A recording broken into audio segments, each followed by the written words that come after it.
God morning, divine mirrors. Sacred awakening, remembering gods and goddesses, one and all. Thank you for showing up.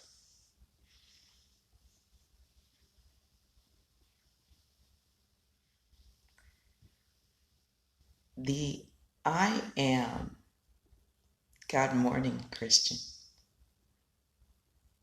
that you think you are is not the I am that is truly in control of your life.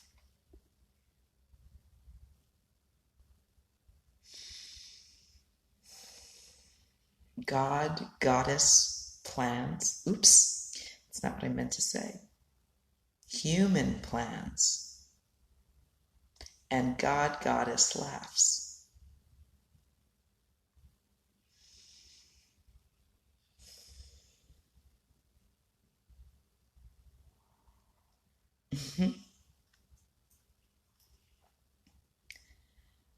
Until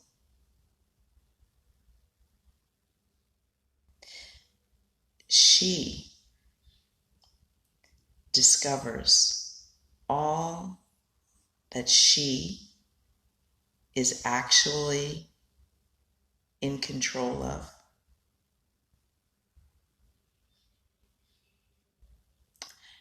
And I say she because the frequency through which we are best served in relating to life is that of the feminine aspect, which is a surrender. Because we think we're in control. And yet life keeps showing us that whatever our plans are, whatever we prepare for, life is going to cause us to course correct. For example, I have been hanging out here on the property of a dear friend of mine, beautiful property, 3.5 gated acres, sleeping in my comfortable van, in my comfortable futon. I'm loving all these hearts coming in. Thank you so much.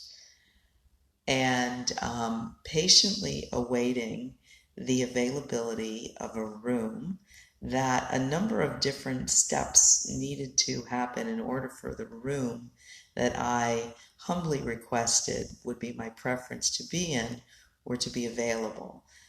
Somebody was moving off the property, moved out of one room. Somebody else moved out from a different room into that room. The room that I wanted to be in needed to have the contents of it relocated. And all of that happened.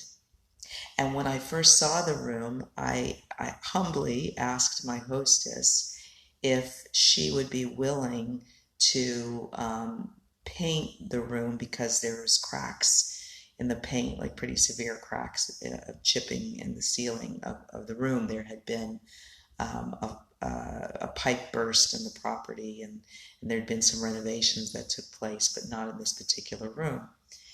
And so the room was finally emptied as of last Sunday, the 4th of July, with the help of some dear men that had come over to visit. And then I started putting the word out, looking for a handyman to come make a couple of modifications in the closet and to paint the room so that I could then begin the process of moving some of my belongings in storage in Murrieta to furnish the room for myself, because my dear friend said that she would love for me to stay here forever. And even though I don't know if that's the way things are going to turn out or not, that heartwarming invitation was even more reason that if I'm going to move into this room, then I need to be able to look up at the ceiling and have it be clean and neat, and for me, or else it would be rather depressing. So anyway, this whole process has taken a number of months, and I've been happy to be in my van and just be in the moment and be in the flow of things. Gosh, all these hearts are heartwarming. Thank you so much. So, so finally, the room was vacated, and I was making inquiries for a handyman to come and give me an estimate. And nobody is responding, and nobody's responding, and nobody's responding.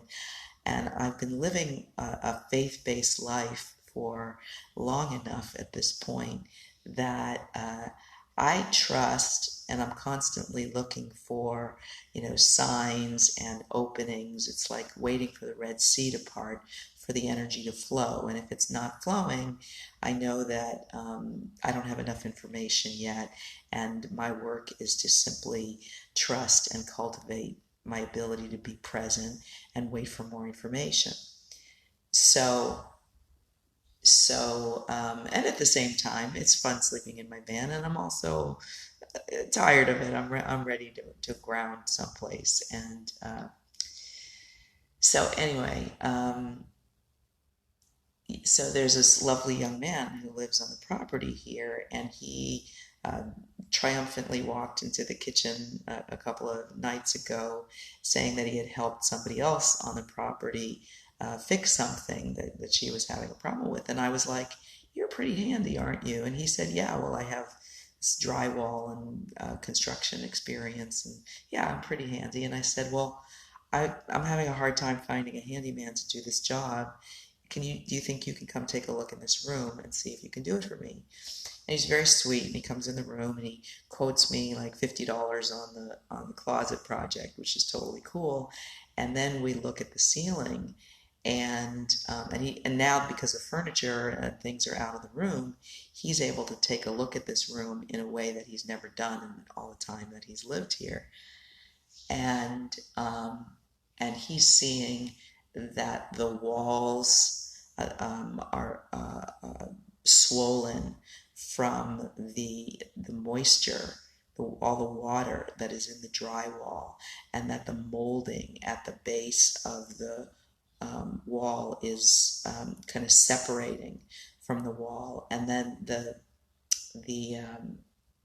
cracks in the ceiling are actually so deep that at least a 5 foot by 5 foot piece of drywall would have to be cut out and replaced.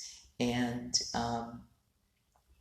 it's like, okay, all right. So, and then of course, once the drywall is removed, there's a strong possibility that um, the leak in the pipes in this room need to be repaired. And so he's looking around and he's got his phone, and then all of a sudden he sees by the sliding glass door 3 live termites. And he explains to me about how the biggest concern in California with earthquakes is wet drywall, which has no integrity, which is what makes houses collapse. And now we find these termites, which suggests that if there's 3 live ones that are visible, that there are termites in the walls, and they are, as we speak, chomping away at the wood framework. And so there's a situation here. And and God willing, the situation is only in this room or this corner of the house or this wing, and not necessarily the whole thing. But the point is, yesterday a call was made and left for a termite inspection company that is coming today.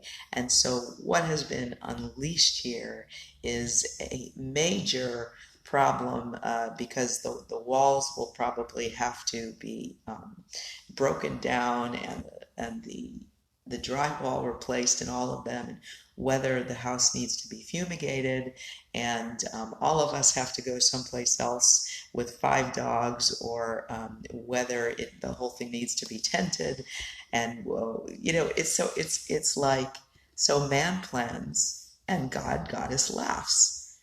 And if one is rigidly fixed to their plan, to their agenda, there is no flexibility and there is no flow. And then there is anger and there is frustration and there is grief because why me? I'm such an unlucky person and nothing ever goes the way I want it to.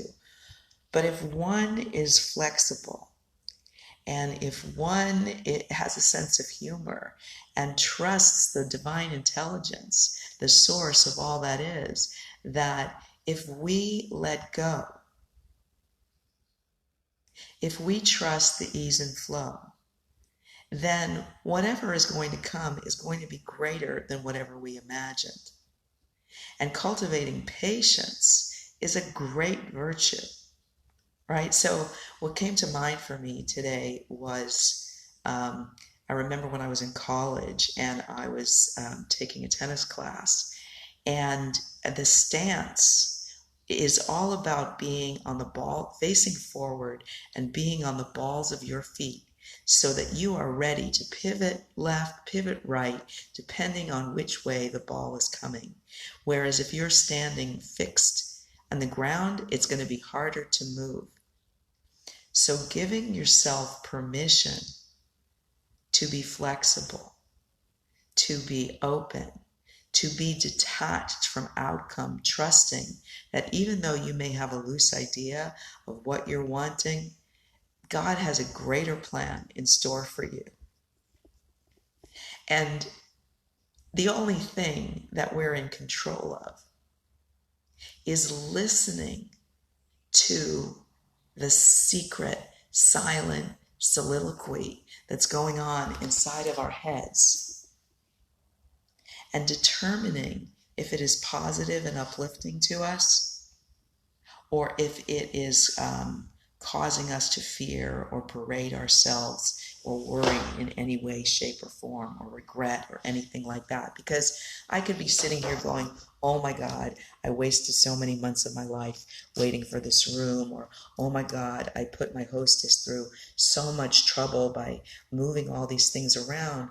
But it's like there's a book by Dan Millman, The Way of the Peaceful Warrior, and in there he tells this story of good luck, bad luck, and he talks about this farmer who has a son who's helping him, and then the son breaks his leg, which looks like bad luck, but then the military comes to take the son off to war, and he can't go because he's got a broken leg, so that's good luck, and this story goes back and forth like this.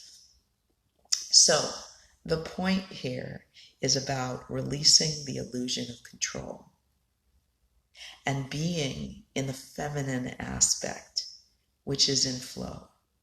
And I have a little ditty that just came to mind that I wrote. It goes, I trust the ease and flow. I trust the ease and flow. I release the need to know. I trust the ease and flow. One more time because I want to get it in your head. I trust the ease and flow. I trust the ease and flow. I release the need to know. I trust the ease and flow. So thank you for showing up. Wishing you a day filled with infinite grace. God willing, I will see you again tomorrow. Much love. Namaste.